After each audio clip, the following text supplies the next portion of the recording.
চরম অস্বাস্থ্যকর পরিবেশ ঊনকোটি জেলা হাসপাতালে। হাসপাতালের বর্জ্য জমিয়ে রাখা হচ্ছে পাশেই। স্তূপাকৃত ব্যান্ডেজ, ইনজেকশনের সূঁচ, সিরিঞ্জ, স্যালাইনের নল। রোগীর অপারেশনের পর রক্ত পুঁজমাখা তুলো, হাসপাতালে পচা গলার সমস্ত বর্জ্যের নরক গুলজার। বিষাক্ত হয়ে উঠেছে হাসপাতালের পরিবেশ। ত্রিপুরার ঊনকোটি জেলার প্রধান রেফারেল হাসপাতালে চূড়ান্ত অস্বাস্থ্যকর পরিবেশ। হাসপাতালে ফেলে রাখা হচ্ছে স্তূপাকৃত আবর্জনায় দুর্গন্ধে টেকা দায়। নোংরা আবর্জনার দুর্গন্ধে অসহনীয় অবস্থা রোগী এবং হাসপাতালে আসা সাধারণ মানুষের। সমস্যার সমাধানে কোনো কার্যকর পদক্ষেপ নেই। দ্রুতই পরিস্থিতি থেকে মুক্তি পেতে চাইছেন রোগী ও তার আত্মীয়রা। হাসপাতালে চিকিৎসা করাতে এসে আরও অসুস্থ হয়ে পড়ছে মানুষ, অসুস্থ হয়ে পড়ছেন রোগীর আত্মীয় স্বজনও। ঊনকোটি জেলার সদর কৈলাসহরের ভগবাননগরে জেলার সরকারি প্রধান রেফারেল হাসপাতালে দুর্দশা।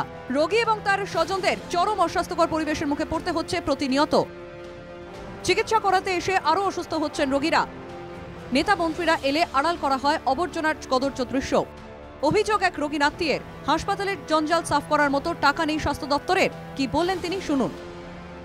এখানে হসপিটালের যে জাবলা আছে সারা হসপিটালের জালু দিয়া এখানে আনিয়া জাবলা জমাইয়া রাখে। কয়েক বছর ধরে এখানে জাবলা আছে, দেখেন তো এখানে আশপাশে আওয়াজ নাকি গন্ধর জ্বালায়। এই বাইরে যে অবস্থা, হসপিটাল মানুষ আয় চিকিৎসার জন্য, সুস্থ লাগে আইতে আছে, কিন্তু এখানে আওয়াজ আসার পর মানুষ অসুস্থ হইয়া যাইতে আছে। যেখানে এখানে হসপিটালের অবস্থা, এই যেখানে একটা গাড়ি রাখছে, ওইদিকে মানুষের ল্যাট্রিন করতে আছে। রাত্রেবেলা আসে লোকজন, ছেলে মেয়ে সব দিকে এখানে ল্যাট্রিন করে। এইখানে দেখেন এই পরিবেশের অবস্থা দেখে এখানে দাঁড়িয়ে পেচ্ছাপ করতে আছে। হাসপাতালের নানা অনুষ্ঠানে মন্ত্রীদের নিয়ে আসা হয়। মন্ত্রীরা আসেন, অনুষ্ঠানের উদ্বোধন করেন এবং চলে যান। তাদের এসব দেখতে দেওয়া হয় না বলে অভিযোগ।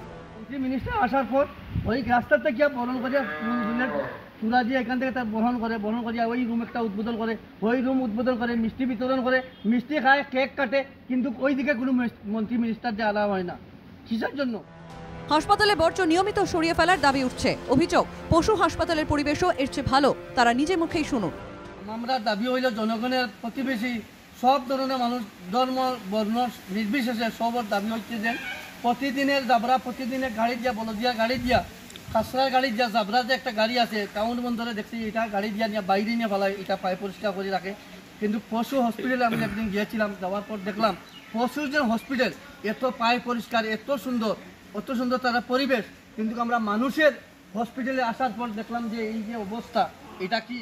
স্বাস্থ্য পরিষেবায় অঢেল টাকা খরচ করছে সরকার, কিন্তু বিভিন্ন জেলা ও মহকুমার সরকারি হাসপাতালগুলো ধুঁকছে। কার্যত ভেঙে পড়েছে সার্বিক স্বাস্থ্য পরিষেবা। ফলে নাকাল হতে হচ্ছে রোগীদের। এই নরক যন্ত্রণা থেকে কবে মুক্তি পাবে মানুষ, সেটাই এখন প্রশ্ন। কুমারঘাট থেকে জনি ভট্টাচার্যের রিপোর্ট, NKTV বাংলা।